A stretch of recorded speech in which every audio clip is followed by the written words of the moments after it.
Hey everyone, in today's video, I'll tell you how to enable and disable remove animations on Samsung Galaxy S24 and Plus.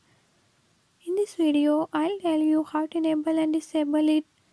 Before move to the video, if you're new to my channel, don't forget to subscribe and hit the bell icon. Watch complete video and learn how you can do it. Let's watch the video.